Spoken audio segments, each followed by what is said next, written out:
Everybody, welcome back, ladies and gentlemen. Sorry I had some difficulties. My platform here got me off on the wrong foot, but it's okay. We are live and we're here on all the normal channels, which are Twitter, YouTube, Twitch, and we also have Facebook today, kind of testing out the GoPro situation. Today we will be watching Liverpool, and it just went down on Facebook. Oh well.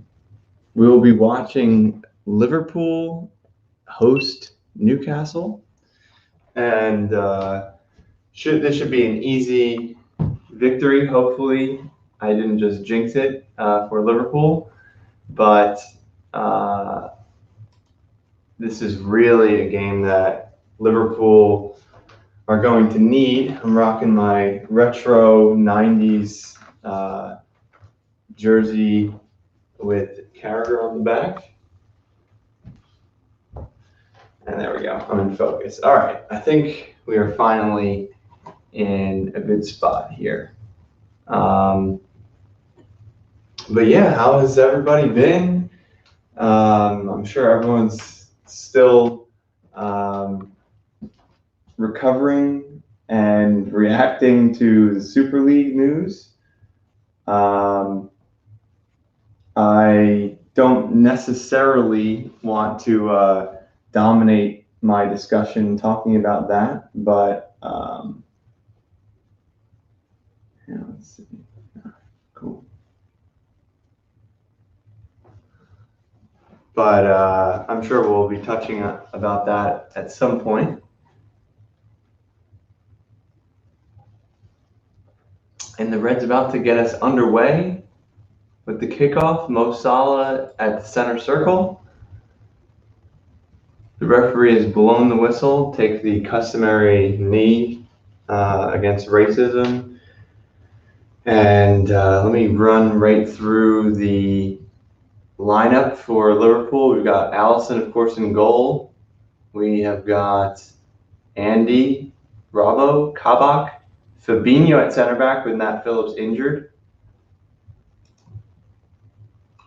Trent, of course, at right back. Then in the middle of the park, we've got Wijnaldum and one more. And then we've got a front four today of Jota, Sadio, Bobby, and Mo. We've got a midfield of Thiago and Gini. So yeah, this is about as attacking a lineup as you possibly could get. You've got two wing backs now that I think about it, as always. You've got a center midfielder at center back along with Kabak, who is quite aggressive in his playing style himself. And then you've got Gini and Thiago.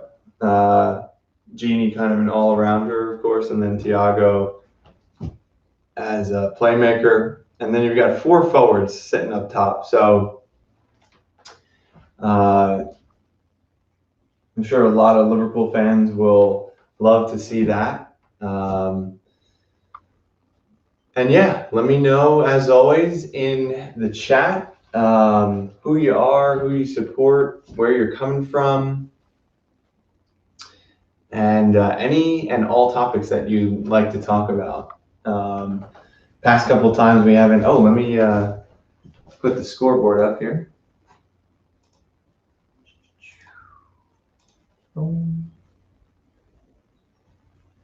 There's 0-0. Here's Jota getting the ball on the top right side of the box. He tries to wriggle his way through and drop it off to Thiago, but Newcastle come away with it. And here's St. Maximin playing a lofted but driven kind of through ball as Newcastle tried to break there, but Alisson scooped it up. Jota has, the past couple games, has really kind of run into some brick walls in terms of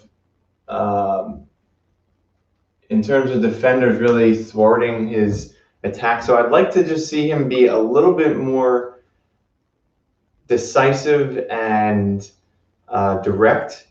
Well, maybe not direct isn't the word, but he is certainly a crafty player. So I would really like to see him get the. Oh, it's a beautiful goal! 3 minutes in, right on the dot. Mo Salah, ball played in. The defender knocks it down. He takes the ball, goal behind him, takes the ball, and on a swivel, left-footed half volley right to the back of the net. Beautiful goal. It's exactly what we need. Hopefully that is the start to a very fine day for the Reds. Ball comes across. They froze it for half a second for offside. Nothing to do there. Salah, beautiful take.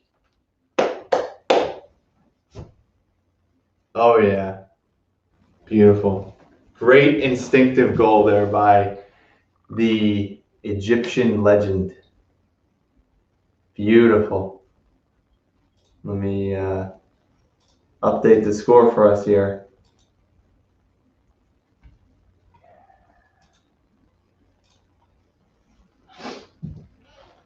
Oh, and I look away, and Newcastle is in Liverpool's box. St. Maximin really looks up for it today. He was wriggling around in the box, and Kabak kept even with him. Nice little sliding tackle, and I believe it goes out ultimately for a corner kick for Newcastle, which it is. They just flashed up a stat about Mo Salah being the first Liverpool player to have 320 plus scoring seasons. I think they said in different seasons. The wording on it is a little bit weird, but yeah, I mean, it is pretty amazing. This Liverpool season will not go down in the history books. A lot of Liverpool fans would love to forget it rather quickly, but you really got to hand it to Mo. I mean, he's still, I think that brings him level with Kane at the moment on goals scored for the season, but Mo has always had Kane's number in terms of winning their individual races to the Golden Boot, and so I would certainly back the main man Mo to pick up another one. But yeah, I mean, he's just amazing, and a lot of people have slept on Salah this season just because Liverpool really haven't been up to our best. But his brilliance continues.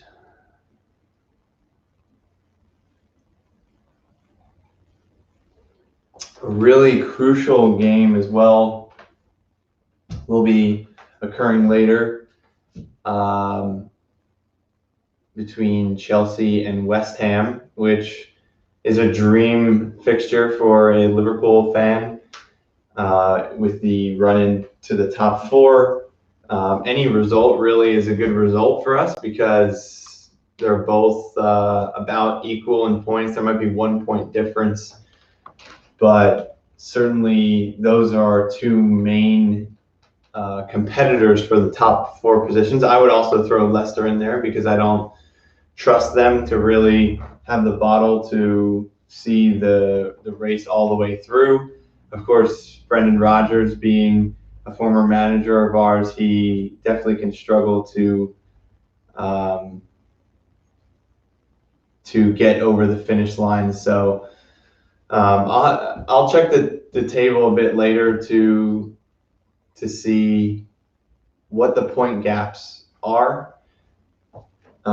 Excuse me, my diction is a little bit stuttering while I drink my coffee, but yeah, I wouldn't rule Leicester out of dropping out of the top four. But yeah, just suffice to say, with Chelsea and West Ham later, somebody's going to be dropping points, and that can only be a good thing for Liverpool. I mean, I wonder what the large majority of fans think about Liverpool, the likelihood of Liverpool finishing in the top 4 race. I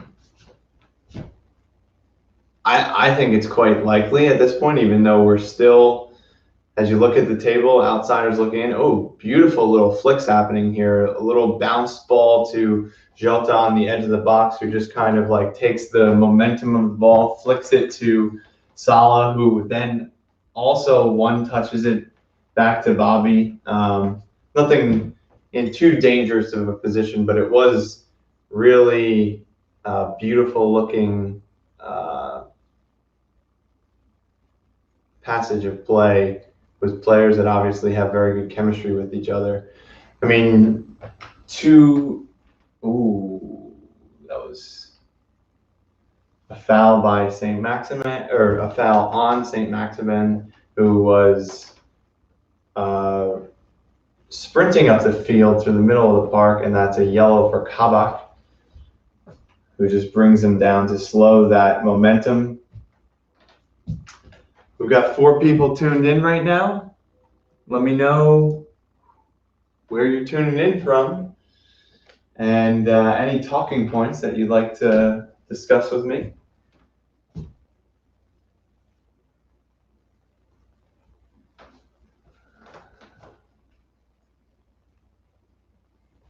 What I also haven't mentioned is the big news out of yesterday. Not really sure why it came out yesterday, but Ibrahima Konate, seems like that deal is done to Liverpool for next season from RB Leipzig. So Leipzig have lost both of their starting center backs in Upamecano, who I think it was announced in January will be joining Bayern Munich, and Konate to Liverpool. I'll be honest, I'm not going to claim to have done all of my scouting on him. He has a very good reputation, and I think there's a lot of excitement amongst Liverpool fans, but I cannot, scoreboard needs to get fixed. I can't really claim too much to know about him.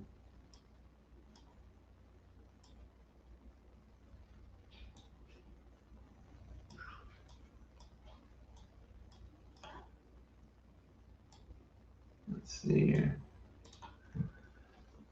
So yeah, but I mean, definitely exciting. I'm going to assume that he is at a higher stature than what the stature that I hold Ozan Kabak in.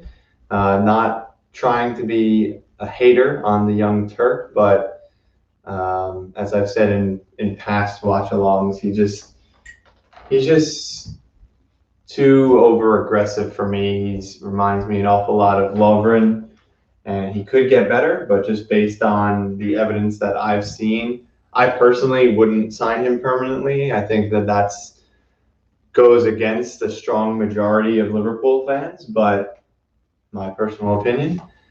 And so anyway, definitely good news that Konate, who's 6'4", as is Virgil van Dijk. So it'll be interesting to see, how Klopp uses really just the defensive suite of players that we'll have next season, because I think if you wave your magic wand and everybody heals up, I'd have to think that Klopp would use Virgil and Gomez together, possibly even Matip. I think a lot of Liverpool fans, including myself, do think that, Trent plays a beautiful ball in right about knee height to Sadio Mane. Beautiful, really inviting ball from about 40 yards out on the right sideline, and Sadio was off pretty clearly there. But a delicious ball in there, and with a better timing of a run, there really wasn't a whole lot that anybody defensively could do about that. My GoPro keeps shutting off. Let's look into that.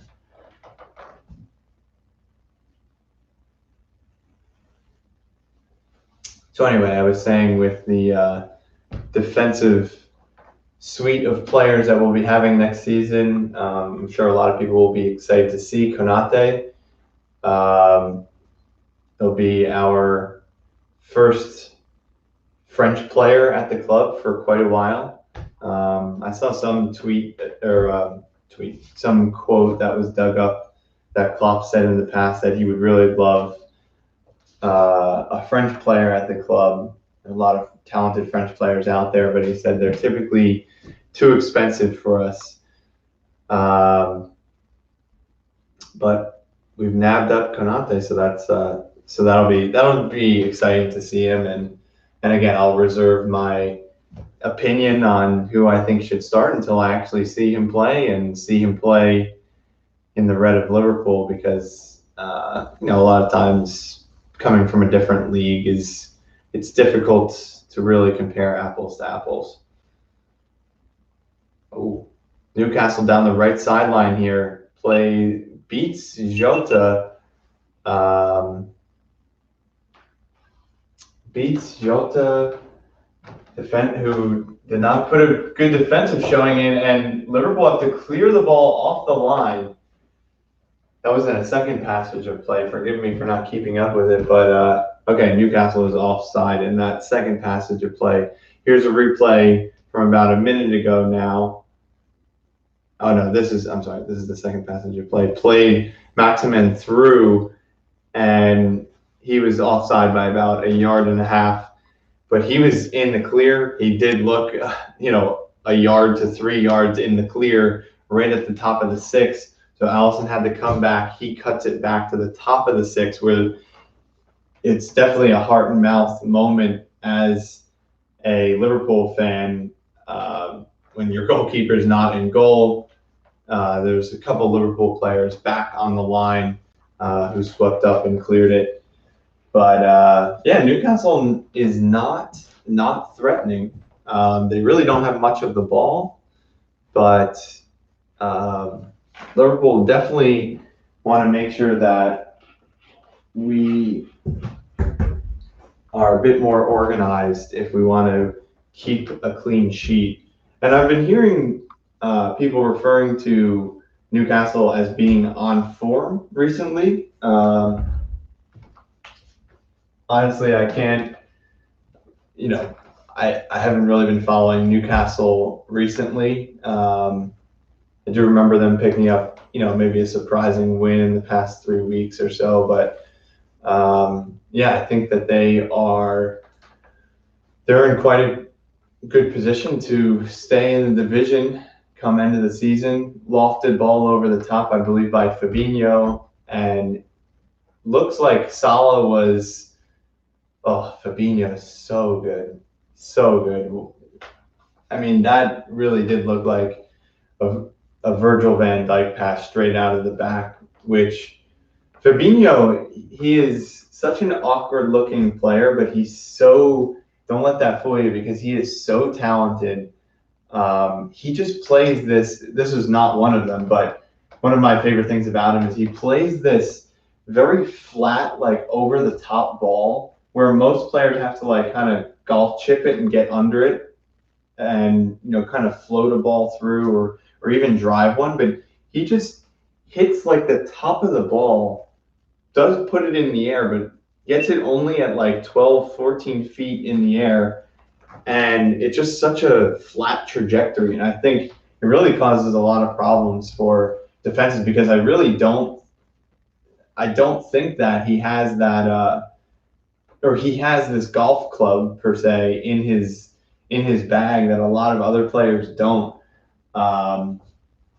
But in any case, this pass ball to Salah was a beautifully driven right-footed through ball in the air over the top. And yeah, I mean, they showed the angle from behind the goal. So you could see Fabinho striking it. You could see it coming up and over Salah's shoulder, and he brings it down. I mean, if you blacked out all the players and just made it silhouettes, you might think that that was Virgil van Dijk playing that ball. Ooh, and Maximan wriggling around on the left-hand side and gets quite a dangerous cross in right to the near side 6. Luckily for Liverpool, no Newcastle players were there to attack it, but I don't know. Maximan is definitely playing. He's definitely playing in a way that will make opposition fans fearful that he's about to do something that will result in a goal. But luckily so far for Liverpool, we've been able to keep it out. Here's Robbo running up the pitch, plays it out left to Sadio, who is dispossessed. Didn't even really get a chance to try anything there. He just got the ball taken away from him. I know a lot of Liverpool fans have become very frustrated with Mane. He has been out of form for months now. My view on that, honestly, is I always try to, not that I try to, but I feel as if I mirror Klopp in his, Klopp is, people might not think of Klopp as patient because he's a very intense guy and he's very demanding. Oh, here's a ball over the top for Newcastle. They got the shot away and Alisson saves. I have a feeling that was offside, but the way that they call it these days, they rely on, oh no, he was way onside because Trent was about 3 yards deep on the line. That's a ball over the top for, I think it's a center midfielder. I want to say Longstaff, number 34. But he had a bit of trouble controlling the ball in an efficient manner. He still got the shot away, but had he taken it a bit earlier, I think that would have been a goal. But Alisson saves, and it was cleared away now. Newcastle corner. And Alisson is impeded there. Newcastle think that they've scored for about half of a second, but two Newcastle players kind of butted up against each other and backed into Alisson. I do think that was a foul. The reason why and everyone was offside as well. I think that's actually what they called. But yeah, Shelby, not even going for the ball, takes a step back and tries to box out Alisson. And yeah, I do think that goalkeepers are overly protected these days. So I think any flick or touch on the arm or any sort of collision is automatically deemed to be a foul, and it shouldn't be. I think goalkeepers are, it's equal opportunity. I think, if it's a foul on a midfielder, yeah, it's a foul on a goalkeeper, but vice versa. If it's not a foul on a midfielder, then oftentimes I really don't think that you should be blowing up for a foul on the goalkeeper. Liverpool in the 22nd minute here have a corner on the left-hand side. Robertson setting the ball down.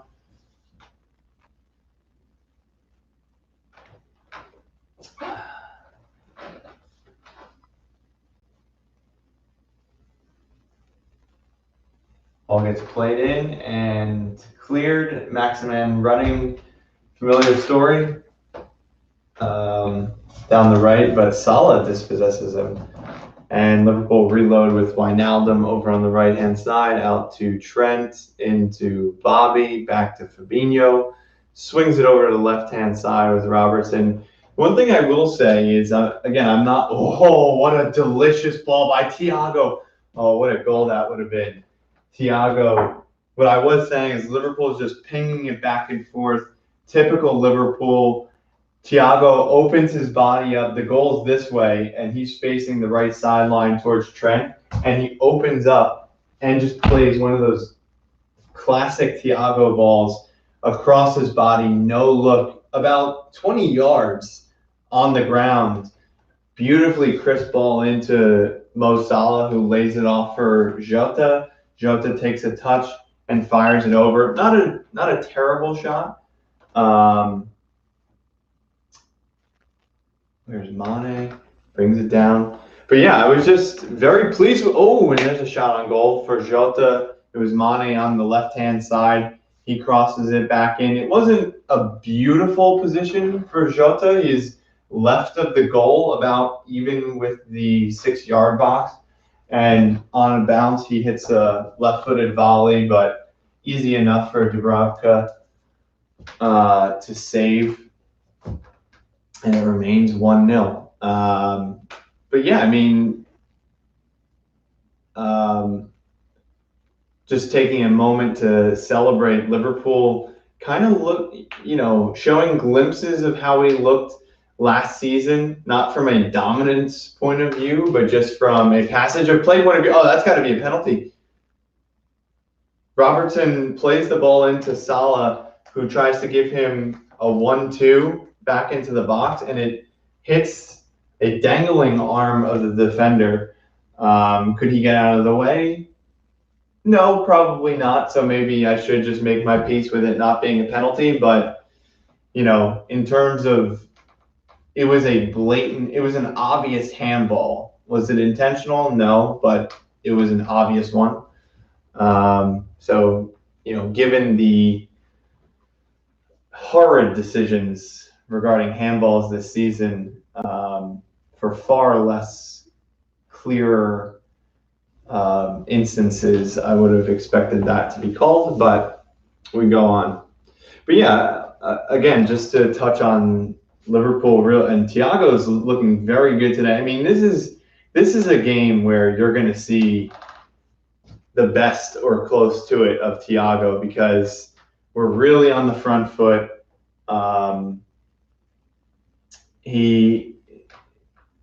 Responsibility-wise, I kind of feel like he's freed up. I say that, and yet there's only 2 center midfielders. But again, Newcastle really aren't. The midfield of Newcastle is, dare I say, non-existent today. I mean, they have created chances, but their chances have been breakneck speed, give it to Maximin, run up the field. And yeah, I mean, they've had some joy with their directness for sure, but there's really no midfield battle going on. And here's Maximin through to Almiron, and thank goodness for Kabak. Kabak having quite a good game so far. Just broke up that attack again. It was like in a very similar position to the Longstaff chance earlier. They got a through ball played through on the left-hand side. And it was Almiron who didn't have the best first touch, and then he was trying to still make something of the chance, but thankfully Kabak was able to get back and sweep up, and the ball got into Alisson's hands. But yeah, I mean, Thiago, you can just see it. It's pretty easy to see if Thiago is having a good game or a bad game. And yeah, my current opinion is that Thiago is not a good fit for Liverpool. I don't have any joy in saying that. It does break my heart because he is a fantastic player. And I also defy anybody to not enjoy Thiago playing when he's on his game. When he's doing these no-look passes and he's confident in all of that. I mean,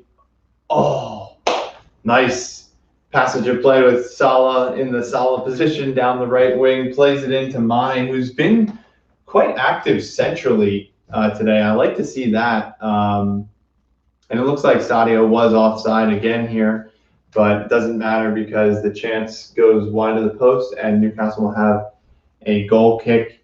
Sadio kind of running towards the right-handed near post and cutting across his body and his momentum. And maybe a corner was given there because Liverpool are up. And Maximan got the ball. Again, looking like a somewhat of a breakaway situation. Fabinho swept clear, and it's all ping-ponging now. But yeah, I was saying that Thiago is just such a phenomenal player to watch. When he's on his day, I mean, you don't like soccer if you don't enjoy watching him play. And even if you don't like soccer, I feel like you still would enjoy just watching him because he's like a point guard, like Steve Nash. And Liverpool, oh, that totally should have been a goal. You had, just cutting away from replay. So, all right, here's a replay of what just happened. Wow. Newcastle played a short goal kick. The center back has a nightmare moment where he hesitates and kicks the ball really to nobody. Mane picks it up right at like 7 yards out, directly in front of goal. A Newcastle player gets back to cut off his angle. He lays it off to Jota, who makes a mess of it. I think Jota is struggling with a bit of confidence. This return from injury, he hasn't really been back to his best. That's okay. As long as the team is winning, he can take his time and to regain form. But yeah, so yeah, again, let's just enjoy Thiago putting on a clinic today. It's a beautiful thing to see because when I try to speak about this for a third time, but when he is confident, you can just see there's like an aura around him. He gets the ball, and the Newcastle team is just frozen.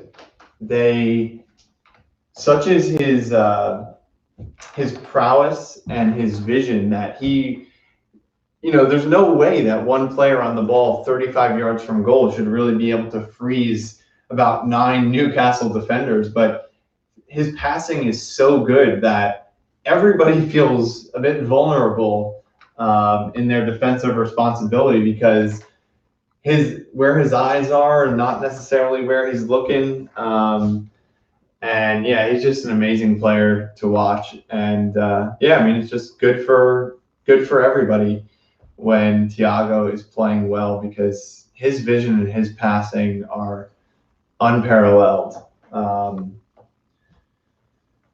But just the trick for Mr. Klopp is to be able to free him up and be able to utilize him without.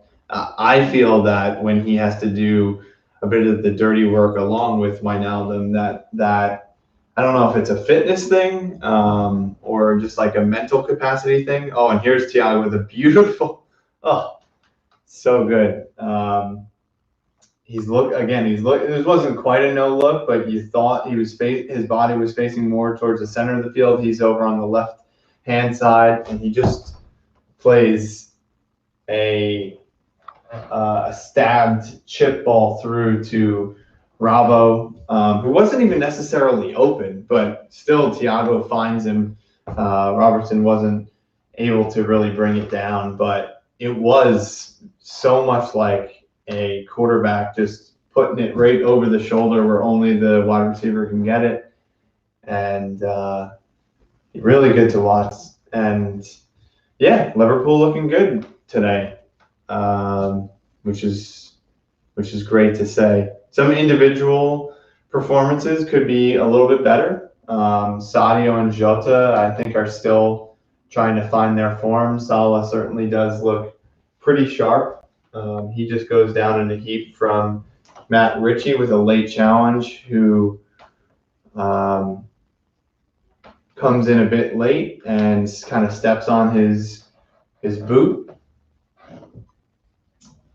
And Liverpool have a free kick, and the game restarts.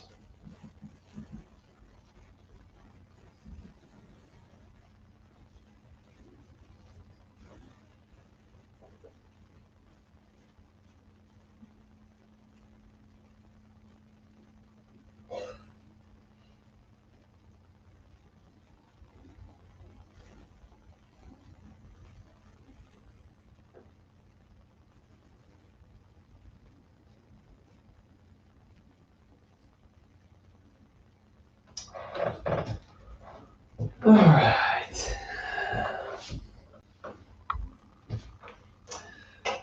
Comments section is very quiet. Where is everybody? Maybe it's too early. I am, as a reminder, broadcasting from Monmouth County, New Jersey, where it is 8:04 in the morning. So maybe everyone is still sleeping. Maybe maybe people are hungover. Who knows? But let's see here.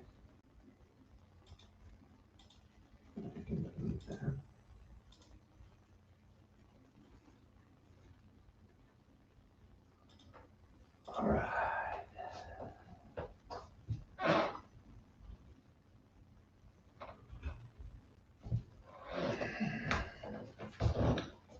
Here's Bobby Firmino on the ball in the right back position. Interesting. And he pushes up the field, and Thiago is now on the ball.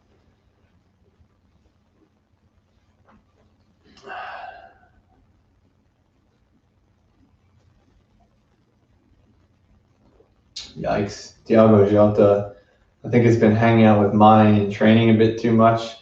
Very sloppily gives the ball away. I'm not even sure what he was looking for. It looked like it was an ambitious through ball, kind of one of those where like you pass the ball into space to a player that's not even making the run, trying to tell him to make the run. But instead it found Newcastle players' feet. But Liverpool already back in possession. Thiago to Trent, who is quite central here. He plays it to Rabo, Jota.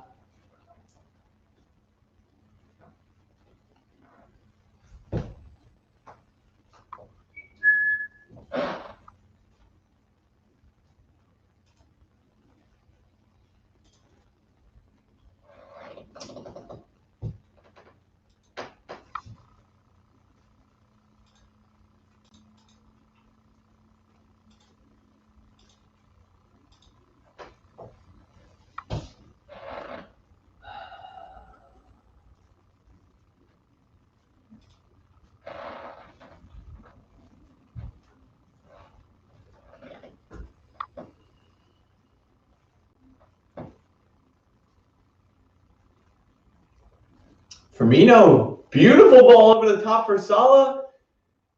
And Salah gets, should have been a goal.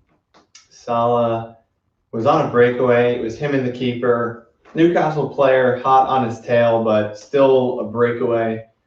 And he's kind of coming across the pitch this way, and he tries to dink it against the grain. Beautiful ball by Firmino. And he played it very close to the torso of Dubravka, who was able to, it was a good save by Dubravka, again, against the green, against his body, but a little bit too near his torso. And he does make the save and collects his own rebound. So good chance, again, for Liverpool.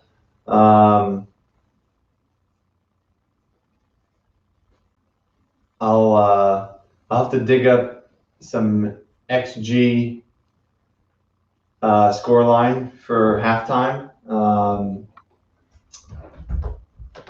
I imagine Liverpool will be over 1, maybe 1.5, and I'm grasping at straws trying to predict it, just based on how I feel it, but I am no XG expert, nor am I really all that familiar with how the XG is computed, but yeah, Newcastle might be at about half a goal or something like that. They have had a flurry of sort of non-chances in dangerous positions. They did have a couple of breakaways, so maybe even closer to 1. But it's also the interesting thing. Again, it goes back to these offside decisions that they're so lenient with it, and then they expect VAR to correct it. Oh, and Jota. Firmino looking very sharp today. Plays sort of a 1-2 with Jota. Jota coming across the field. Bobby, little dangle, plays Jota through, and Jota, he just seems like he wants it too much. Jota, he really was almost like he got too excited and was off balance and trying to pick out the far post, but again, too close to Dubravka, who is having pretty good game so far. Maximan tries to thread Joelinton through, but Fabinho kind of breaks that up. But Newcastle still in possession. Almiron on the top of the 18 being forced back towards his goal.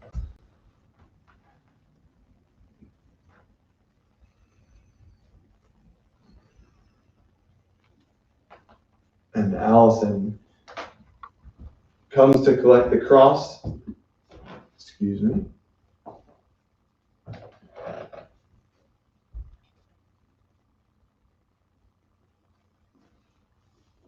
Mo Salah thread through again, and he centers it to Mane. For God's sakes, Mane just can't help himself. He was one-on-one with the goalkeeper. The goalkeeper comes out. He kind of tried to do him with the eyes for a second, and then he goes like that. He's just telegraphing everything, defenders and goalkeepers alike. And I would allow me to call attention to what just happened there and remind everybody that Mo Salah, who was coming through on the right-hand side, he still had a pocket, albeit a diminishing pocket of space to get a shot off. And I do think that I think if this was a tighter game, or it doesn't matter, on a different day, Mo Salah would have taken that shot. And Salah gets accused of being selfish too much, which I don't have a problem with. I mean, Liverpool have had selfish players in the past, and they have been Luis Suarez and Fernando Torres. Really, the best strikers really do have to have that knack of, okay, I'm just taking this on my own, sort of for the reason that just happened, that should have been a goal, whether it was from Salah or from Mane. I mean, he picked out what looked like the right pass, and sure, certainly Mane should have scored that. But again, I wouldn't have faulted Salah if he had taken the shot, but if he takes the shot and he doesn't score, then he gets criticized for being selfish. He did the quote-unquote right, thing, or even PC thing, to pass the ball to Mane, and it really should be 2-0 right now off of that chance.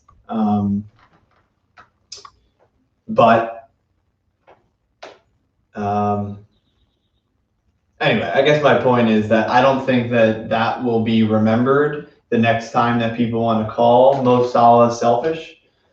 That he will pass it to other players, and even if Mane scores, I would even allege that fans / haters even would people have selective memories, or frankly just bad memories, that they don't remember the selfless times from Mo Salah. But anyway, the important thing is, from a Liverpool fan's perspective, is that we're scoring goals, and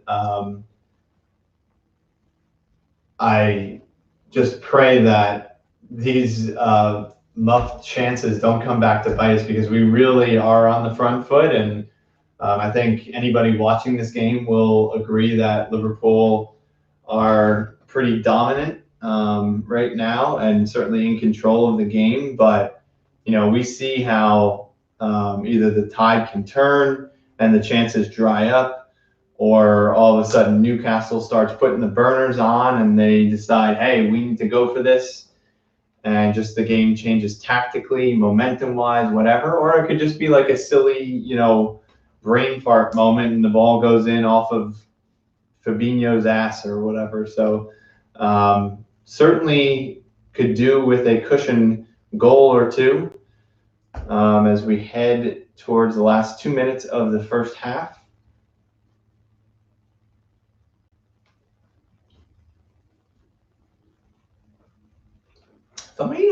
Firmino has been super sharp today. Oh, beautiful little flash chance. Trent plays a ball in low from the right-hand side. See, another thing I'd like to call the attention to. People say Trent's having a bad season. I think a lot of ways he is, but at the same time, he's putting in some beautiful balls that just aren't getting finished. I'm not saying that this was necessarily an easy chance, but with a more confident Liverpool team, with a more confident Sadio Mane, that chance goes in, gets played across very low. Trent just has such great vision, not only crossing but vision, to be able to see where the momentum of the traffic is happening inside the 18. All the players were more closer to the 6. He decides to sort of play a little bit of like a cut back ball to avoid the traffic, find Sadio, and Sadio was marked, but he gets to the ball first and goes to side foot it, and it just goes wide of the post. But definitely an aesthetically pleasing chance. And much as I was just saying, Mo deserves credit for the selfless pass, I think Trent deserves credit for really the last couple games playing some beautiful crosses in just without the exclamation point of a finish on the end of it.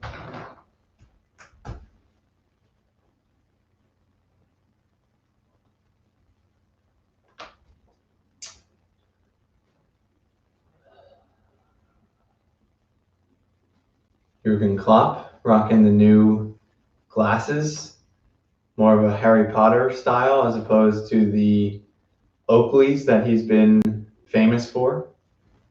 I wonder if they're still Oakleys or if he got a different sponsorship.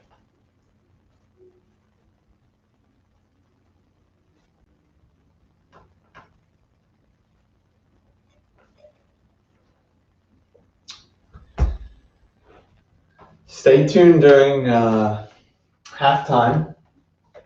I'll stay on the air. Might refill my coffee, but I'll plan to stay on the air and give my thoughts on the Super League,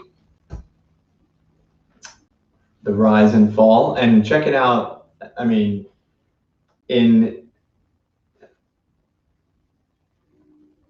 check out my website, beatysbeat8.wixsite.com/home. It's a mouthful. Sorry, it's not an easy one to remember, but I wrote an article a couple days ago, basically the thoughts that I'm about to summarize, and probably in a lot better English and more concise fashion, but yeah, last chance in the half, basically there. Robbo, left-hand side, plays a drilled cross in, a bit too much juice on that cross as it's behind Mane, who tries to do a snap header back, but it's just one of those you could tell he never was going to get fully around that header, and it soars over. And Dubravka launches long, and I expect the ref to blow the whistle right about now. Alrighty then. That's the first half. Some good football played by Liverpool. Mo Salah has his jersey up, wiping the sweat off of his face a bit. I think he's a bit frustrated with the first half, maybe in his teammates, maybe in himself, maybe in the Newcastle defenders that are sort of laying it on him a bit. But I'm going to go refill in the kitchen, and I'll be back momentarily. Let me stop the game clock.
right, he's back. So, for the Super League, I'm already kind of sick of this topic, but I feel somewhat obliged to speak on it since obviously it was a major happening in the past week, albeit short and swift. So yeah, the Super League, terrible idea. Sure, it's greedy, what everybody says. Honestly, I've never seen an opinion so universal in such a tribal sport that is football. But yeah, I mean, I think they said structurally that the domestic leagues would still play, but I feel like it would have been more of a breakaway thing, and then you vacate all these domestic leagues, all this tradition, and nobody wants to see Liverpool versus Real Madrid like on a Wednesday with the same equivalent to like a Liverpool Southampton. You just can't keep that pace of carrying like every single 52 weeks out of the year, and so then you're diluting all these mega matchups. Nobody wants to see a Liverpool versus Barcelona match that doesn't mean anything, and it's just way too much. I mean, again, people talk about the greed of it all, and mostly they're talking about it from the monetary perspective. I look at it as like a greed of just like intensity of all the demand that it would take to follow a Super League from the fan. And maybe people don't even understand what I mean by that, but yeah, I just think it would dilute the product, and it would be terrible I mean, honestly, I think it would destroy world football because as we know it, because it would just change absolutely everything. I mean, the irony or the true sadness of it all is that the teams that were invited, or I guess they invited themselves, but the teams that were going to be involved in the Super League, their fans were the most ardent opposition to the Super League, where you would think in theory that it would be the other teams. It would be the Burnleys, the Leeds, all the Everton, all the people on the outside looking in that didn't get the invite to the cool kids table that would be most upset. And I think they were upset too, but they didn't even have to be upset because the Liverpool fans, of course, were so up in arms about it. Everybody was. Nobody wants to see this. I saw somebody write like a clever tweet that as a Liverpool fan, like, hey, Man United, love you or whatever, like, and blew a kiss to them, because football is about rivalry. If Manchester United hypothetically were to get relegated, that would be terrible as a Liverpool fan. Newcastle versus Sunderland. I'm sure Newcastle fans, when they're in the Premier League, they miss that passion, that rivalry from Sunderland. So yeah, you mostly hate your rival, but they've got to be relevant in order to actually hate them at the level that you're supposed to. So yeah, I just think all of that sort of gets stripped away when you have a Super League thing like that. Now, again, go to my website, or it can also be found on my Twitter. I'll throw my socials up while we're in halftime. Go follow me at all of these places. But anyway, my article is on a link is on Twitter, and anyway, I go into really conspiracy theories on the Super League, which it's not just conspiracy theories for the sake of conspiracy theories. I actually think that these circumstances are probably more believable than what the news is actually telling you. I find it very hard to believe that if these greedy SOBs that everybody thinks that they are, the Liverpool owners, the United owners, the Real Madrid and Barca owners, are so greedy and they want this money. By the way, little aside, I mean, I do think it's somewhat ironic that, oh, they're so greedy, but, you know, isn't that just like American capitalism? You know, why are we upset? I think we're upset because they're breaking tradition, but at the same time, they are breaking away from UEFA and FIFA, who are corrupt, and they just want a bigger piece of the pie for themselves, which I analogized it to like the NCAA. People villainize NCAA players when they come out and say, you should pay us. And I have no problem with that. Yes, it disrupts the system that we've always had. But guess what? These are the athletes that are making these institutions billions of dollars, millions, if not billions of dollars, and it's free labor. And you say, oh, okay, they get free education. That's nonsense, because it's inequitable. They don't have any of the imaging rights, any of that. So anyway, that's a tangent, but I do think that that's analogous to, you know, I don't think that there's necessarily anything wrong with these Super League teams wanting to break off and form their own thing, but form something that everybody actually thinks is fair. Now again, I'm maybe going down a rabbit hole that I don't even want to go down, because I'm not interested in any Super League. But I'm saying, if you want to replace the Champions League, in other words, you can say, UEFA, we don't need you, we're sick of you, whatever, we're going to go form our own Champions League, and just do the same format and just cut them out, and then form your own like TV rights deals and stuff like that. Again, you're going to run into a very tricky situation, because then they're going to invite who they want to invite. And, you know, nobody wants to see a closed door competition, because frankly, AC Milan has been crap for the last 10 years. Nobody wants to see AC Milan in the Champions League if they're terrible. Nobody wants to see Arsenal in the Champions League right now, because they don't have it.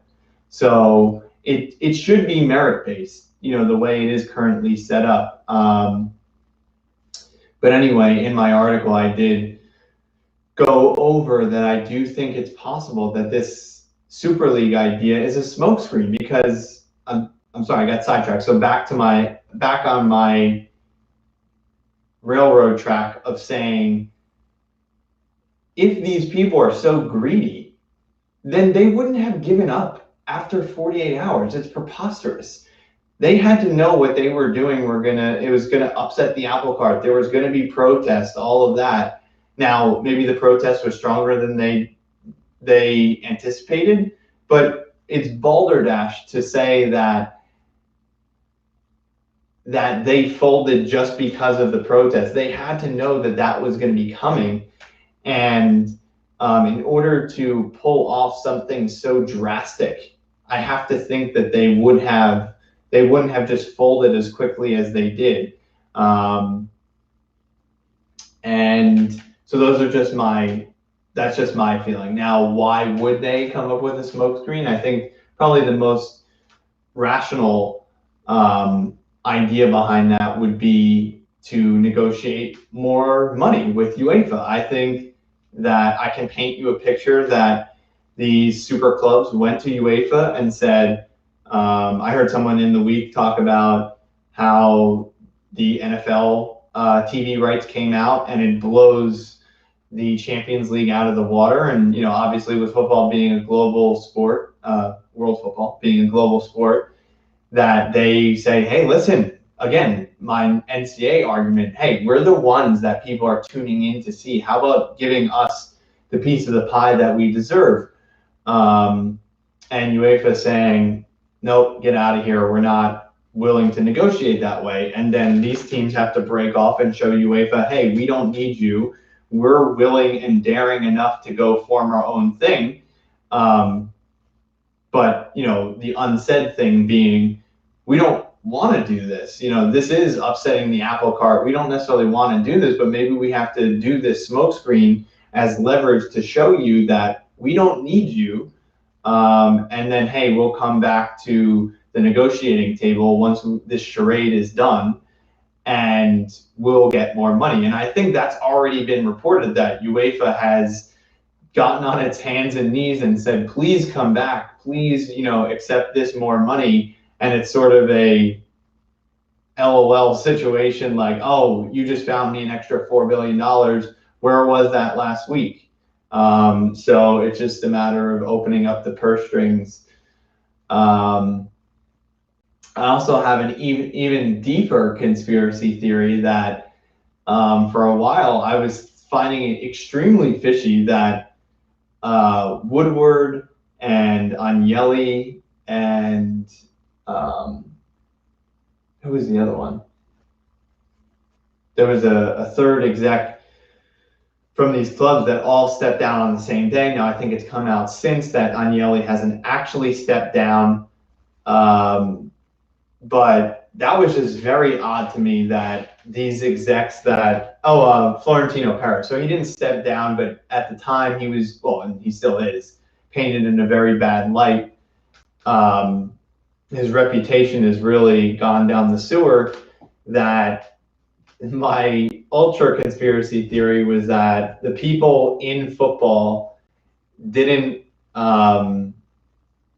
care for these people, and maybe this is like a sting operation, like, oh yeah, let's do a Super League. Yeah, we'll sign on. You go do that.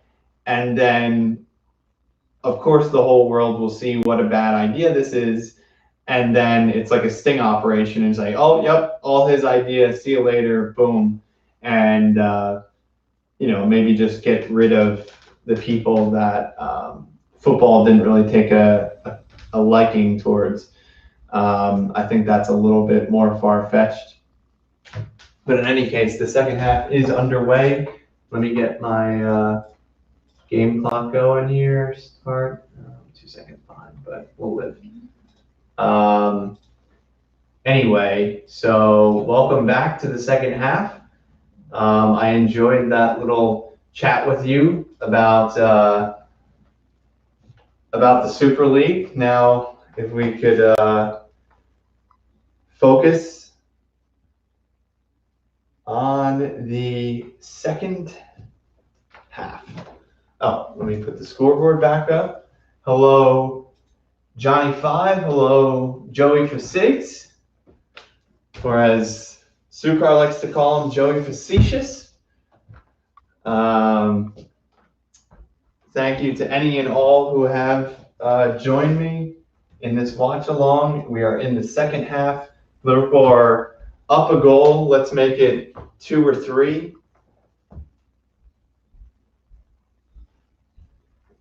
I will pull up just now. Oh, Joey Facetious. He says yes. LMAO, he's in there. All right, that's everybody just woke up. It's okay. People are they're hungover. They're this and that. Roll up.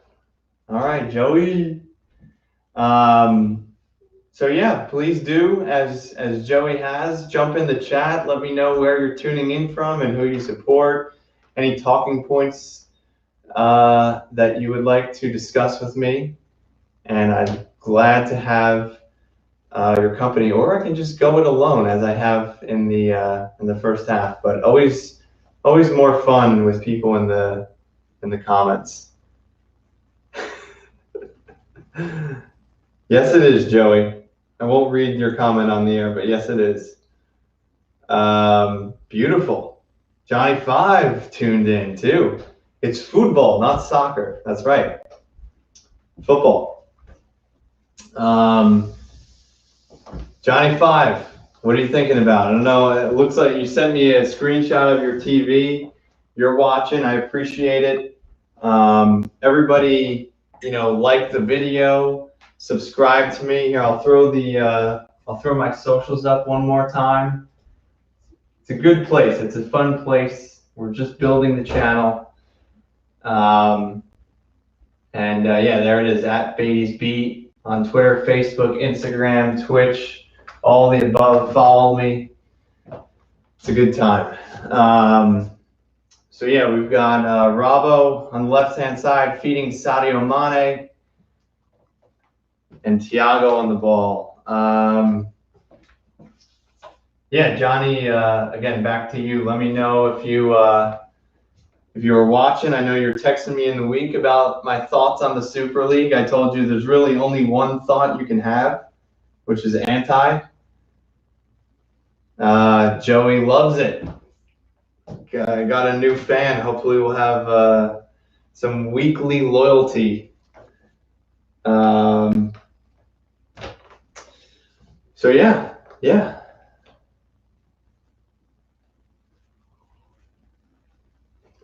Good morning to all the folks around the world. Typically I've gotten UK people to tune in. I think you probably find me on Twitch. I really don't know how people find me because I really don't have too much of a following just yet. But yeah, I think obviously very naturally you get some Brits in there with obviously following the beautiful game, and I have been pretty active on Twitter. LFC Twitter can be a scary place at times, but all good. But yeah, anyway, I think I've gotten some Americans tuned in too. One time we had a Frenchman tune in. I think he was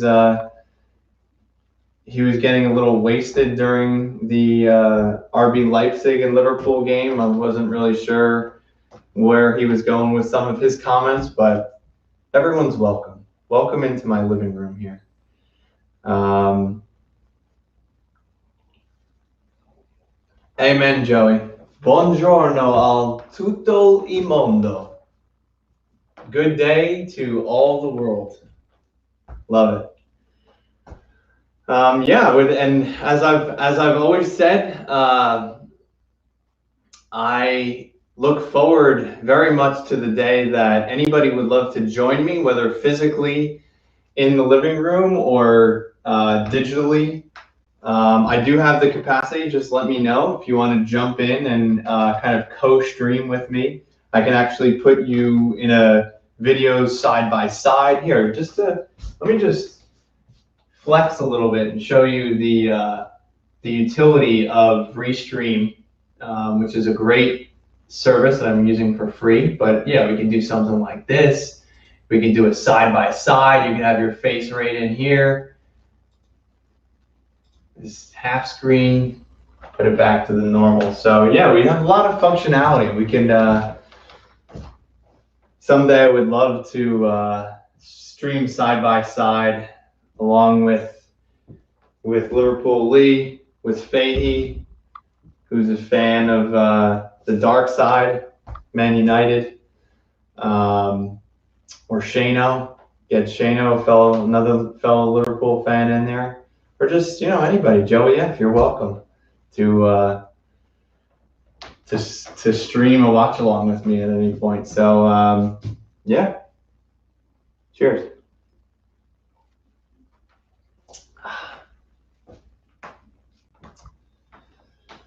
Already 5 minutes into the second half, and I've been rambling for most of it. I guess we can focus back on the game. Newcastle on the ball here. Joey says, a good friend once told me I had a perfect face for radio. No, Joey, perfect face for TV. But yeah, that too. I mean, if anybody is interested in just joining audio wise and doesn't want to show their face, that's also a possibility.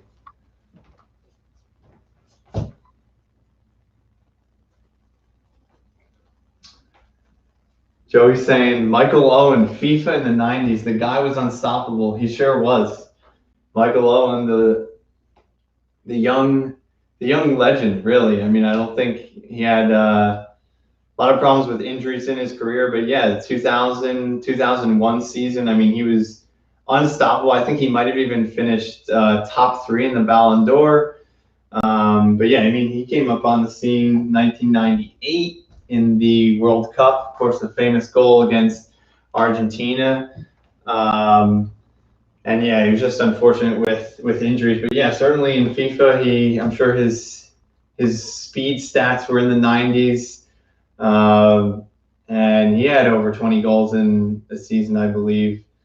But yeah, not a bit of a bittersweet relationship with the Liverpool fans these days because of a multitude of things. Leaving on a free, he left on a free, I believe, to Real Madrid, so that didn't really go over well.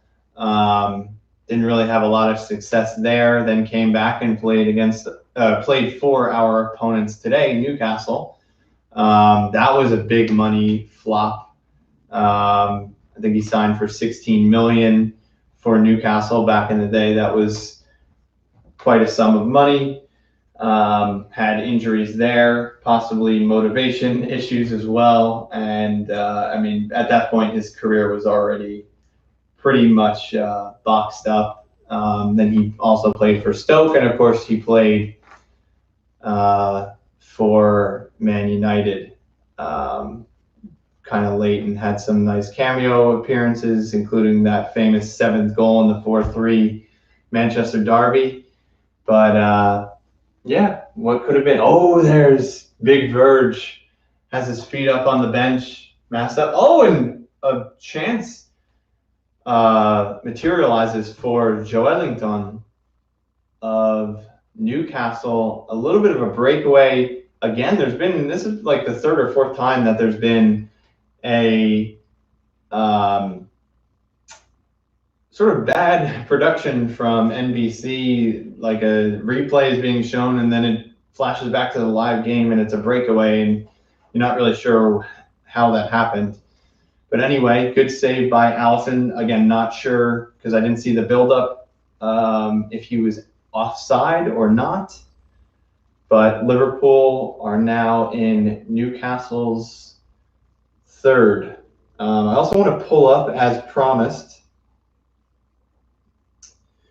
Johnny said, I'm thinking Super League, bad idea. Changes to Champions League, not bad. Also, LeBron needs to announce Mbappe. From your lips to God's ears. We would all love Mbappe. We would love Haaland. Both of them. Obviously, both of them would virtually never happen. I think most Liverpool fans think 0 of those will happen. But who knows? I mean, that would be quite a bouquet of roses to the Liverpool fans, who are the disgruntled girlfriend to if John Henry is the boyfriend that has messed up. That would be quite the consolation prize. Let's see. Oh yeah, I'm sorry. I just want to pull up the XG from the first half, just out of curiosity. Please tell me that they don't have it up. All right, well.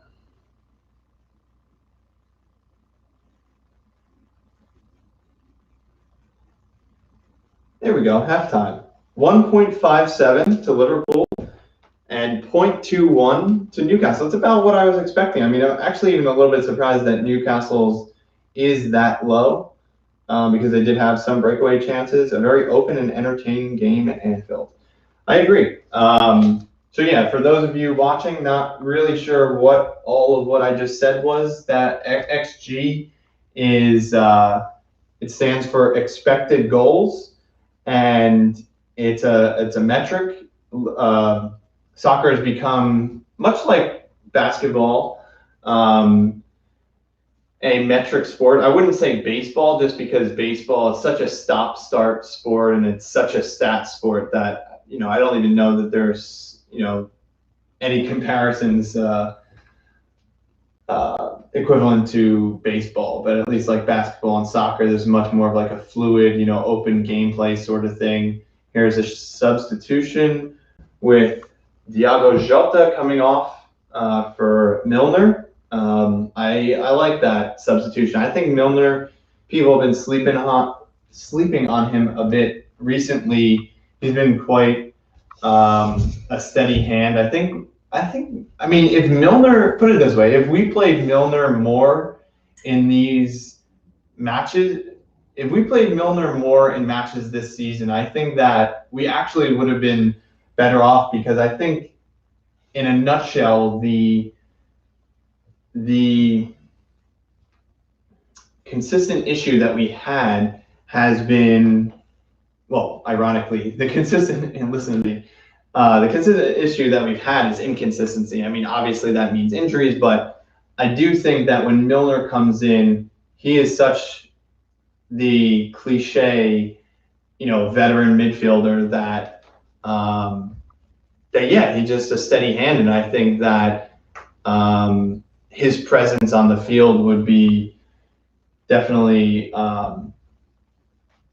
appreciated had we played him more. Certainly without Henderson and Milner, for very good reason, our captain and vice captain of the club. So I actually would like to see more of James Milner, even though he's either 35 or 36 at this point, but still physically fit. Not the sexiest player, but definitely a steady hand.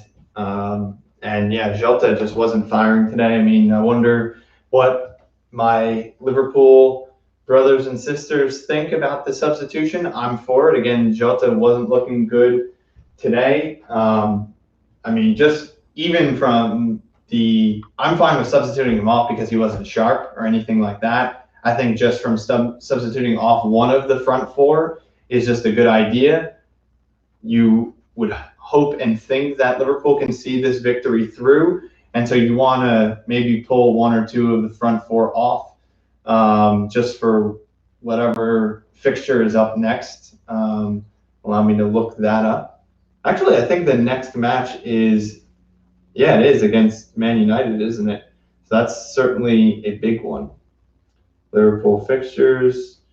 Let's see, Man United Sunday, May 2nd.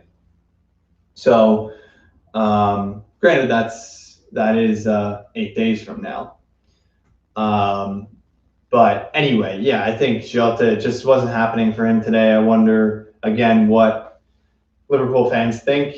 Do you continue just playing Jota to kind of play his way out of it? I mean, it's almost one of those where, typically they say when a match is 0-0 for so long, wow,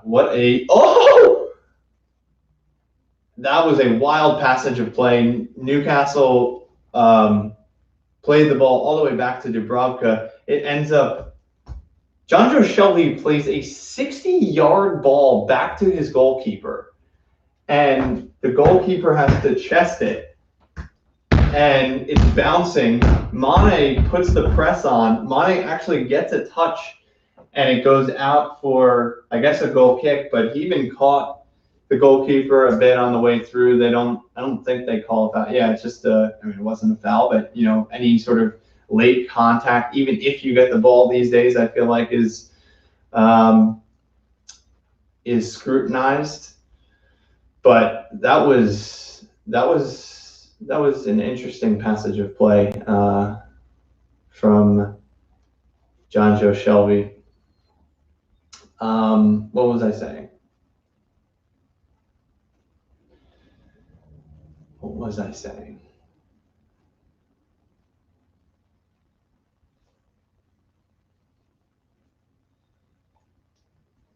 Oh, I was talking about the matches up next. What I was going to say was, it's much like when you have like a 0-0 drub match, and the announcers will say, oh, they could play for 3 hours and nobody would score. I do think on an individual basis, it just wasn't happening for Jota today. It wasn't going to happen.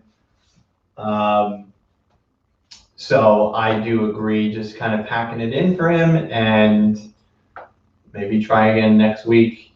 There we go. Do this.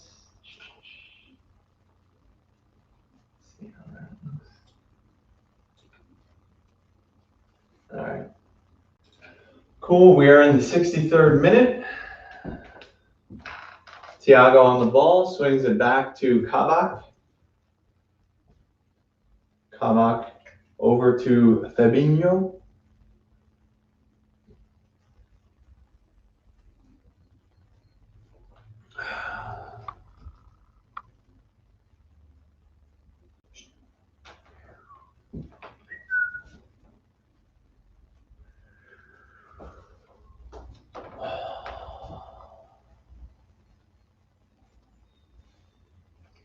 Andy Robbo shoots. Oh, wow. Flashes past the goal by a yard or two, but not a bad effort from Robbo. Robbo not necessarily known for his shooting, but I don't fault him for that. That was a nice effort.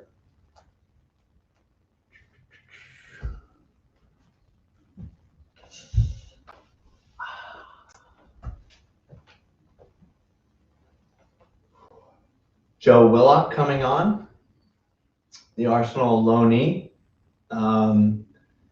Maybe sets off a nerve or two of mine in terms of nervousness, because he actually has been on the score sheet at least twice in the past 3 weeks. I remember him showing up on the score sheet in a very late game. I think it was maybe 2-2 against Everton or something like that. Don't fact check me, but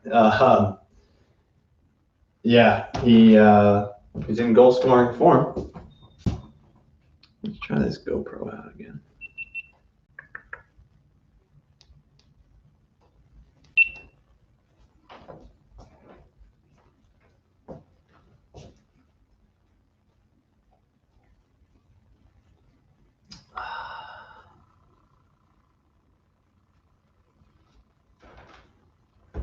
Thiago, another no-look pass to Jimmy Milner, former Newcastle player. Out to Trent. Bobby making some lively runs. Milner has to keep it in.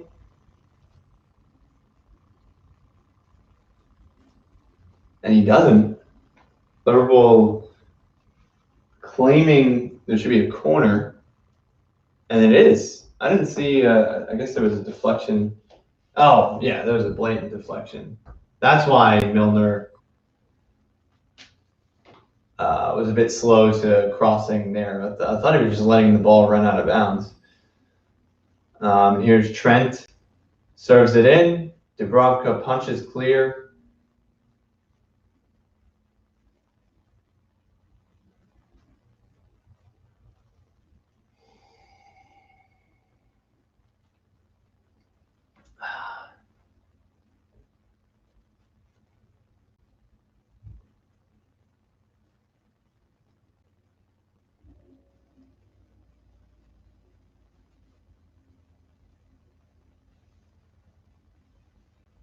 I don't generally do match ratings just because I feel like it's kind of default and, it can be somewhat boring just kind of like going through everybody. But I will say that I would give Firmino an 8.5 or 9 out of 10 for this game, because he's just been, for somebody who's had a season that has been certainly up and down and a lot of criticism surrounding him. I mean, he's looking like old Bobby, just, making lively runs. Him and Thiago, I would say, it's just working for today. Simple as that. Everything that they're trying, not everything that they're trying is coming off, but you can definitely tell what they're looking to achieve when they're on the ball, and 9 times out of 10 it comes off for them. So definitely. Oh, and Salah finds Milner. Was a clever little against the grain ball to Milner, but kind of gets snuffed out by the Newcastle defense. And Liverpool in control, but as I said in the first half, definitely want to see a cushion goal. I was going to say more clear-cut chances. I mean, in the first half we had the clear-cut chances, hence the XG. Oh, I don't think I ever explained. I think I got interrupted before regarding XG, expected goals.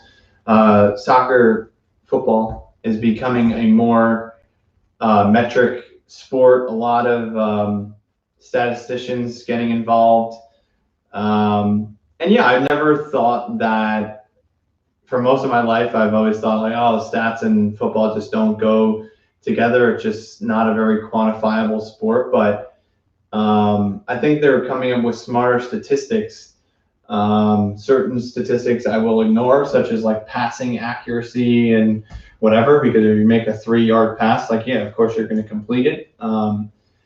But yeah, I mean, XG, I think, really does paint quite a good picture.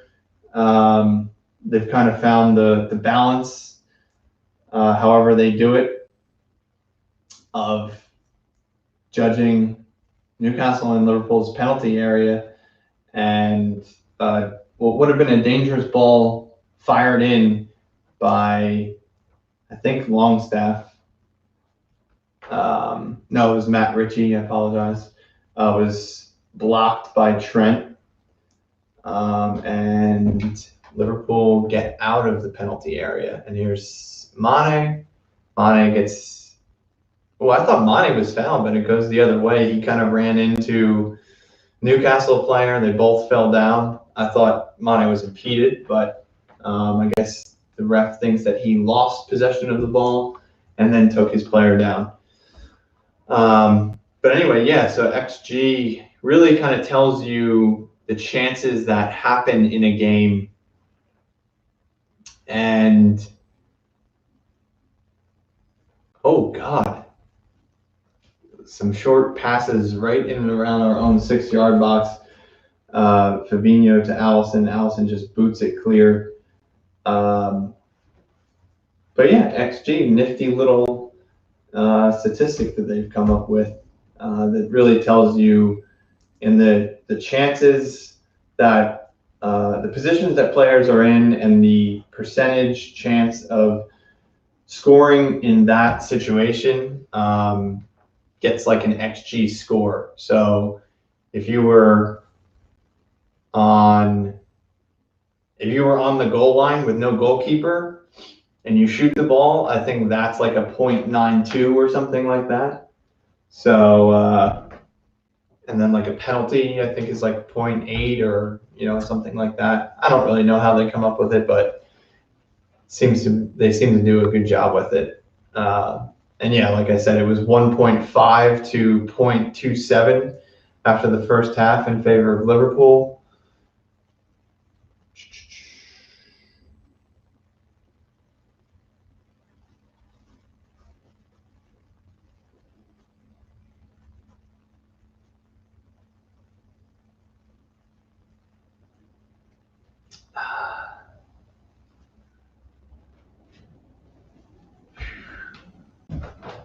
Kabak swings it over to Trent. Trent, a little bit of a sloppy touch. He tries to play the ball upfield. Richie blocks it and it's out for a throw-in.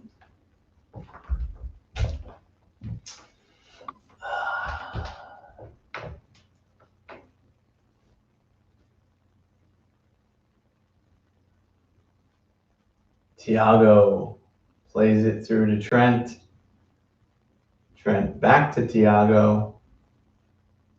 Mane gets the ball in the middle of the field, finds a bit of space, tries to play Mo through down the right, crosses it in, and pretty easily gobbled up by Dubravka. Dubravka probably going to put the ball on play because Fernandez has a cramp, and we'll have a bit of a stoppage here.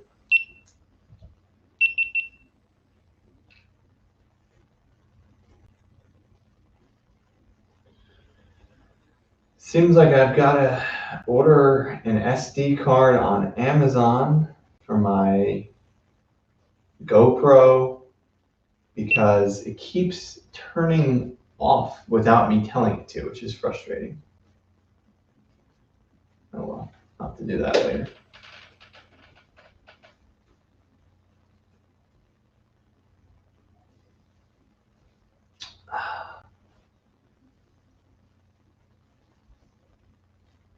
Oh, and Newcastle very sloppy, gives the ball away to Mane in the top of the box, and that should have been our fourth second goal of the game, but it still remains 1-0, and Salah, has had a bit of an angle here, but Salah is a player that's very good at kind of giving the goalkeeper the eyes. He went for the near post here, missed it by a matter of inches. But it goes out for a goal kick, hits the wrong side of the side netting, and put it out for a goal kick. But Newcastle has been pretty sloppy. Steve Bruce, not necessarily a manager that I would expect to be so intent on playing out of the back, but they have been playing out of the back, and at least 3 times I've given it straight to Liverpool in very dangerous positions. Free kick now. Thiago taken down. The free kick will be in Trent territory. Okay, maybe just on the outskirts of Trent territory, about 30 yards from goal, sort of on the left-hand side, probably a bit left of the post. Newcastle set up their line on the top of the box, pretty high for that circumstance. And Trent takes a shot on goal, headed, blocked by the wall, and it's out for a Liverpool corner. The game is it 3/4 gone? More than 3/4 gone. 15 minutes left. Ball served in by Milner. Cleared by Newcastle. Oh! Oh, that would have been such a beauty. That was almost my second week in a row with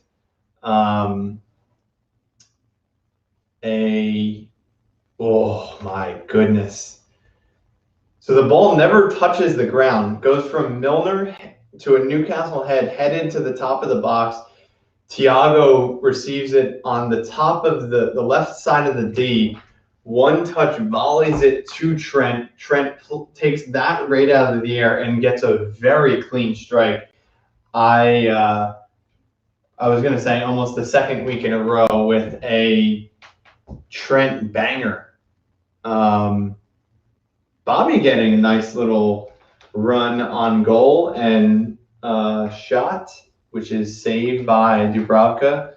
Curtis Jones was shirtless on the sideline, meaning he is probably likely to come in soon, just getting changed and ready for his substitution. Yeah, I mean, interesting what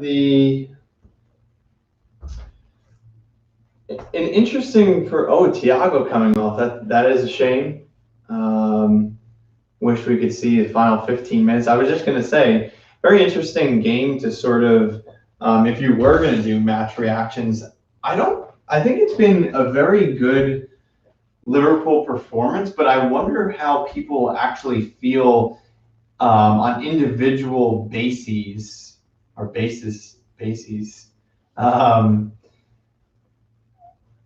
for certain players. I mean, like I said, Bobby has been very good. Thiago has been very good. I think Kabak and Fabinho have been solid. Trent has been very good. Robbo, decent, but a little bit invisible. That might be a little bit harsh. Genie, somewhat invisible, but that's sort of part of his job description. And then players that have been straight up bad, I would say, are probably Mane and Jota. Salah a bit up and down. I think he's been lively, but if I were really put to the sword, I think that I would actually say Firmino has had a better and more consistent overall game than Salah. Also be interesting too who they deem man of the match. Not that I put all that much stake in that. Those can be commercialized things. So I almost expect them to say Salah man of the match because, if the game ends 1-0 and he has the lone goal, then, that's the obvious choice, which I wouldn't necessarily agree with. But yeah, definitely a dominant Liverpool performance. I think Liverpool fans, they have been on Twitter very miffed at our finishing lately, I think for good reason. But, I think, again, as long as if this game were to finish right now or, in the next 13 minutes without incident, then I think it's a Liverpool performance you can be proud of. And Milner plays a lofted ball towards the back post, and it's just a little bit too tall for Mane, who gets a head on it and keeps it in. But Newcastle clear, and now they're coming up, and Callum Wilson fouls on the right-hand side. Again, speaking of individual performances, I did touch on Kabak and Fabinho being very solid, as well as pretty good on the ball as well. On the one, I was going to say it's a pretty good game to judge and see them put their skills to the test, because I do think it is a game where you really need to be on it. You need to be on your toes because and ready for when they do break, because it's very easy to, be on a lawn chair and, just kick back with a pina colada when Liverpool are so dominant in terms of possession and momentum of the game. But then, Newcastle, Mane with a nice chance, left-hand side, left-footed rocket, and hits the near post out for a corner.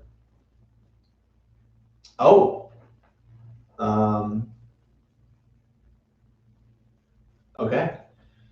Liverpool going to get another corner, but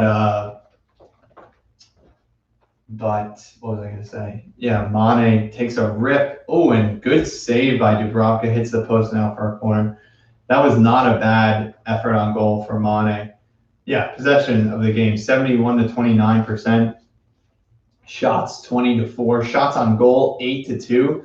So again, I would just, for Liverpool fans that say our finishing was poor, I'm not going to vehemently disagree with you. I think that there's certainly truth to that, but I think James Milner with a nice chested control and settles the ball, hits a nice grass cutter,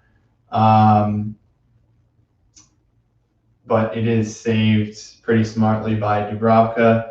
Dubravka 8 saves, not a bad fantasy performance if you're a fantasy player. But yeah, I just think that with how Liverpool have been this season, it's an important game for us to pick up a win.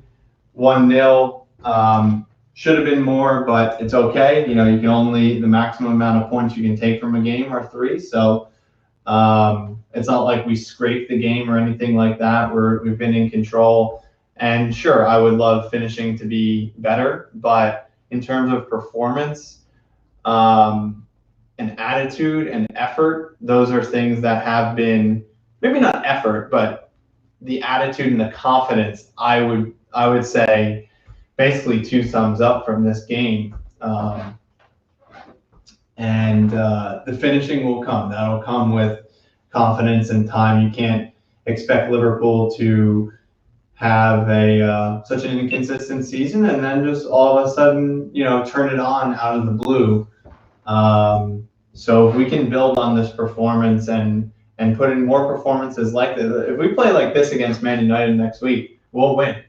Again, granted, critics of that statement would say that we need to be more clinical finishing, which I would agree with. But just the attitude and pomp that we've brought to this game, I think, has really served us well. Here's Callum Wilson with a little. Wow, Liverpool really just did a triangle sort of pass around the back. That's not the first time that's happen. We did it successfully there, and got the ball up the field. But yeah, I was saying again, back to I got to hand it to Kabak and Fabinho for really being on their toes and ready when called upon. Because it's a very easy game to, as I said earlier, be on your heels and then get burned. They have Callum Wilson and Joe Ellington, who, granted, they're not the fastest players, but Newcastle has been direct enough to pose threatening moments, definitely with Maximin. But yeah, I mean, Kabak has really shown his skills and his tackling today. I reckon Liverpool fans on Twitter will be quite pleased with his performance today, as well as Fabinho. Fabinho more so on the ball than I can remember, as opposed to his defensive. He made some tackles, but it's really mostly been Kabak that has been snuffing out these attacks and putting in timely challenges. So yeah, it's an interesting sort of dichotomy of like this being a strong test for the Liverpool defense and also not very strong at all, just based on the possession. But yeah, I mean, Kabak, very good game today.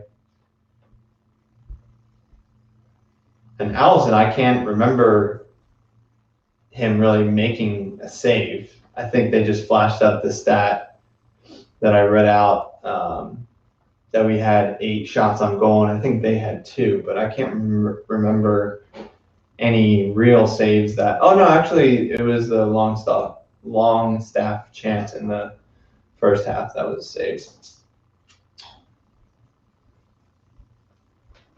Here's Maximin, who's been quiet for pretty much all of this second half. Wasn't even sure if he was still on the pitch, but he was doing some step overs. He's a type of player that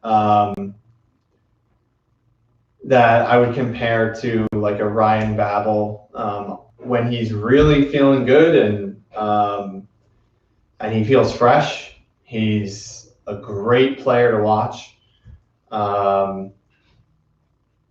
But I think, I mean, it's very, he would be an absolute superstar if he was able to do it for a full 90 minutes. Now he's doing this shuffle thing, which is not really getting himself anywhere.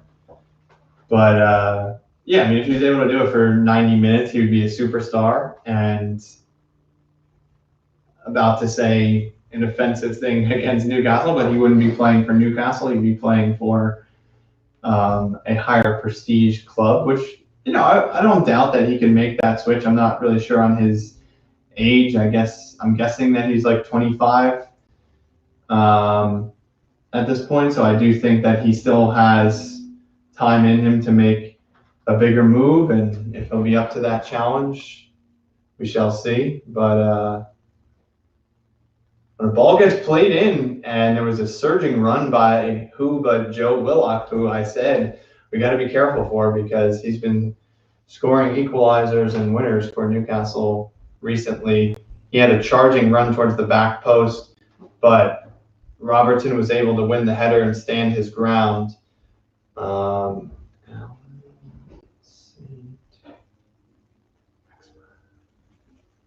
So yeah, Maximin is 24 years old. But yeah, I feel like Ryan Babel is a pretty good comparison for him, that he shows flashes of just being absolutely brilliant and very, very hard to defend. But it doesn't always happen week to week, and it doesn't always happen for an entire game. But that's okay. I mean, sometimes you just need. I mean, that's why Babel was. Now we're going back like 12 years of the Fernando Torres days of Liverpool. But yeah, I mean, I was a big supporter of Ryan Babel really when he was coming onto the the scene, and Rafa wasn't really giving him the chances of starting, which I was clamoring for. But then when he would start, he wouldn't really do himself any favors because he just was a player that he was a super sub. Oh, and here's Salah on the right-hand side. Looked like he was going to do his like kind of drag, cut, and curl, but he hesitated on it, and then he kind of ran into a bit of a brick wall. Here's a yellow card coming for, who is this? Fabinho, who takes down Saint Maximin on a, yeah, that was a yellow. Saint Maximin played the ball past him, and Fabinho goes shoulder to shoulder with him, really goes out of the path of the ball, hence the foul and the yellow card. I think that's pretty fair, although Klopp was yelling at or with the referee. But anyway, just on my Ryan Babel comparison, yeah, I mean, he was very lively when he came on, and I think he was just very good matching up with tired legs, which is also, you know, somewhat similar to Shaqiri. I mean, not the same playing style necessarily, but Shaqiri, I think also in his Liverpool career, really has struggled to show really much of a great impact when he starts. I think when he comes on, he offers not only something different, but he's fresher and quicker. I think if he does start and he gets to be 60 minutes, I mean, he's not the quickest player necessarily. So once he's a very quick player with his feet, but not, you know, across 10 yards. Like, he's not a quick runner. So I think once he gets to like the 60-minute mark, his legs tire. But here's the 90th minute, and it's a Newcastle corner. Let's not hope for any surprises. It is headed clear by Robbo, and here's Curtis with acres of space on the right-hand side. Bit of a poor touch as Joe Willock actually comes back and catches up with him. Nice tackle by Milner, and Milner is down.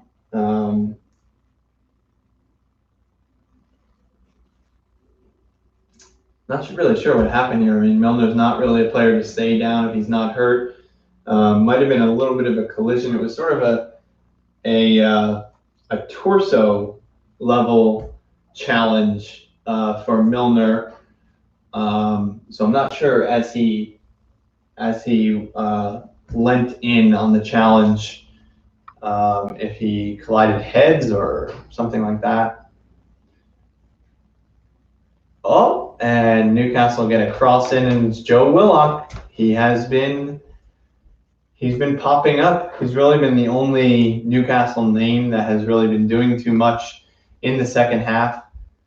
But he might have even been offside there, but he glances his header over the bar, and it's a Liverpool goal kick. Liverpool really just need to see this game out.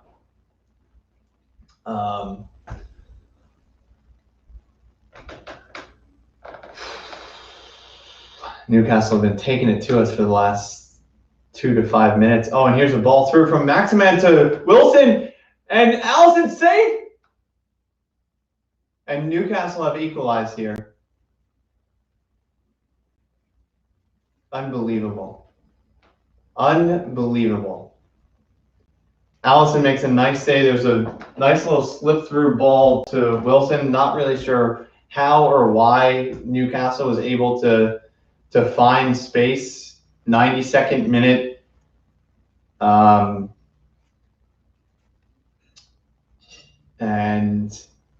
But he got a few yards in on goal, and Kabak and Trent try to stop him. He gets a shot off. Allison spreads himself. Nice save. The ball pops up back onto Callum Wilson's arm, and we'll see what VAR does with this. I mean, it's unintentional, but with the I think the way the law is written, I don't know if it's changed back, but Are they going to take? I think they're going to take the goal. But okay, so VAR has wiped the goal. It is now 1-0 again. Praise God. Liverpool look like we're going to finish this game up. Although I just said that a minute ago and jinxed Liverpool for a couple seconds. But yeah, he takes, and so we're very lucky. I mean, again, nothing was intentional there. The ball pops up and hits Callum Wilson right here on the arm. But, you know, that is an advantage, whatever way you slice it, as far as, you know, hitting his body. And then it gets bundled in. Kabak was trying to clear, but Callum got his foot right in first and bundled it over the line for the would-be equalizer. But VAR has saved Liverpool. One of the few moments this season that VAR has actually gone our way. And here's Newcastle again. They do have the ball up into their third of the field. We are past the 4 minutes of given stoppage time. As long as Liverpool can clear it here, Fabinho will. And this should be no whistle yet. And it's get it out. And that should be, there's a throw in, and hello, ref. Away, Kabak clears it. This should be the third full-time whistle that has been blown. We're 35 seconds into the stoppage. Robertson goes and wins. Ref, there's no goal-scoring opportunity here. You are in the Liverpool third, but we're going on a minute here. This is what I cannot understand or accept from referees, that they have these makeup calls, and here's Willock, and they get the equalizer, and this one's going to stand. This is bullshit. Why is there 5 minutes of stoppage time? There was no goal scoring opportunity, and you can say Liverpool need to deal with it and finish out the game, but I see no reason why. There were 3 opportunities for the ref to blow the full-time whistle, and Klopp is furious with the 4th official who's laughing at him. And this is, you're checking for offside. There's not going to be anything here. There's and it's who is it but Joe Willock.